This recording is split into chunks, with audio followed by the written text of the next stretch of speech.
The Raven by Edgar Allan Poe. Read by Mosier. Once upon a midnight dreary, while I pondered, weak and weary, over many a quaint and curious volume of forgotten lore, while I nodded, nearly napping, suddenly there came a tapping, as of someone gently rapping at my chamber door. "'Tis some visitor," I muttered, tapping at my chamber door. "Only this, and nothing more." Ah, distinctly I remember, it was in the bleak December, and each separate dying ember wrought its ghost upon the floor.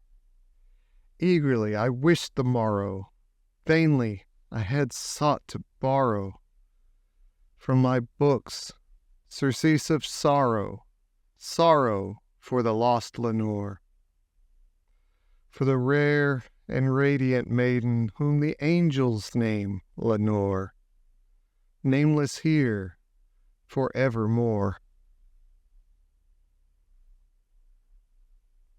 And the silken, sad, uncertain rustling of each purple curtain thrilled me, filled me with fantastic terrors never felt before, so that now, to still the beating of my heart, I stood repeating, "'Tis some visitor entreating entrance at my chamber door, some late visitor entreating entrance at my chamber door. This it is, and nothing more." Presently my soul grew stronger, hesitating then no longer. "Sir," said I, "or madam, truly your forgiveness I implore, but the fact is I was napping, and so gently you came rapping, and so faintly you came tapping at my chamber door, that I scarce was sure I heard you." Here I opened wide the door. Darkness there, and nothing more. Deep into that darkness peering, long I stood there wondering, fearing, doubting, dreaming dreams no mortals ever dared to dream before. But the silence was unbroken, and the stillness gave no token, and the only word there spoken was the whispered word, "Lenore?" This I whispered, and an echo murmured back the word, "Lenore!" Merely this, and nothing more. Back into the chamber turning, all my soul within me burning, soon again I heard a tapping, something louder than before. "Surely," said I, "surely that is something at my window lattice. Let me see, then, what thereat is, and this mystery explore. Let my heart be still a moment, and this mystery explore. 'Tis the wind, and nothing more." Open here I flung the shutter, when, with many a flirt and flutter, in there stepped a stately raven of the saintly days of yore. Not the least obeisance made he, not a minute stopped or stayed he, but, with the mien of lord or lady, perched above my chamber door, perched upon a bust of Pallas just above my chamber door, perched, and sat, and nothing more.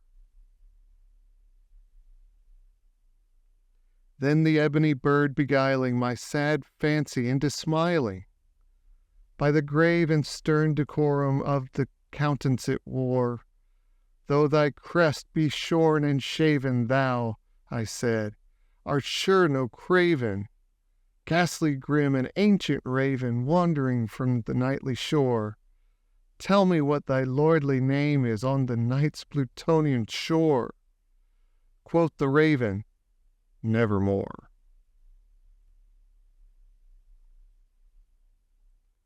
Much I marveled this ungainly fowl to hear discourse so plainly, though its answer little meaning, little relevancy bore, for we cannot help agreeing that no living human being ever yet was blessed with seeing bird above his chamber door.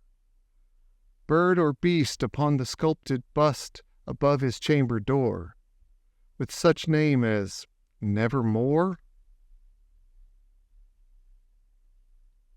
But the raven, sitting lonely on that placid bust, spoke only that one word, as if its soul in that one word he did outpour, nothing farther than he uttered, not a feather than he fluttered, till I scarcely more than muttered, other friends have flown before, on the morrow he will leave me, as my hopes have flown before. Then the bird said, Nevermore. Startled at the stillness broken by reply so aptly spoken, doubtless, I said, what it utters is its only stock and store, caught from some unhappy master whom unmercifully disaster followed fast and followed faster till his songs one burden bore, till the dirges of his hope that melancholy burden bore, of nevermore.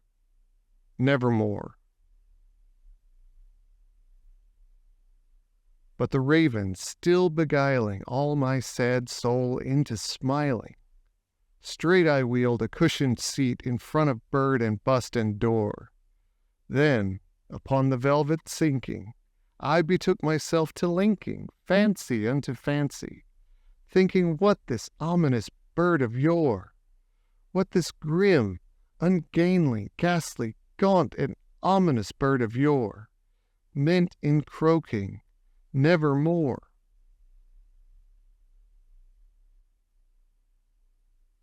This I sat engaged in guessing, but no syllable expressing, to the fowl whose fiery eyes now burned into my bosom's core. This and more I sat divining, with my head at ease reclining, on the cushion's velvet lining that the lamplight gloated o'er, but whose velvet violet lining, with the lamplight gloating o'er, she shall pass, nevermore. Then, we thought, the air grew denser, perfumed from an unseen censer, swung by seraphim, whose footfalls tinkled on the tufted floor. Wretch, I cried, thy God hath lent thee, by these angels he hath sent thee, respite, and nepenthe from thy memories of Lenore. Quaff, quaff this kind nepenthe, and forgotten this lost Lenore. Quoth the raven, Nevermore. Prophet, said I, think of evil, prophet still, if bird or devil, whether tempter sent or whether tempest tossed thee here ashore, desolate yet all undaunted, on this desert land enchanted, on this home by horror haunted. Tell me truly, I implore, is there balm in Gilead? Tell me, I implore. Quoth the raven, Nevermore. Prophet, said I, think of evil, prophet still, if bird or devil. By that heaven that bends above us, by that God we both adore, tell this soul with sorrow laden, if, within the distant Aidenn, it shall clasp a sainted maiden whom the angels name Lenore, clasp a rare and radiant maiden whom the angels name Lenore. Quoth the raven, Nevermore.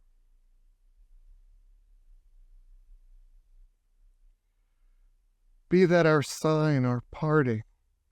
Bird or fiend, I shrieked, upstarting. Get thee back into the tempest and the night's Plutonian shore. Leave no black plume as a token of that lie thy soul has spoken. Leave my loneliness unbroken. Quit the bust above my door. Take thy beak from out my heart, and take thy form from off my door. Quoth the raven, Nevermore.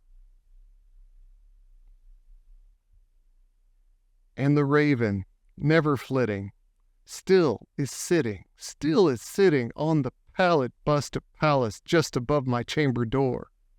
And his eyes have all the seeming of a demon's that is dreaming, and the lamplight o'er him streaming throws his shadows on the floor. And my soul from out that shadow that lies floating on the floor shall be lifted nevermore.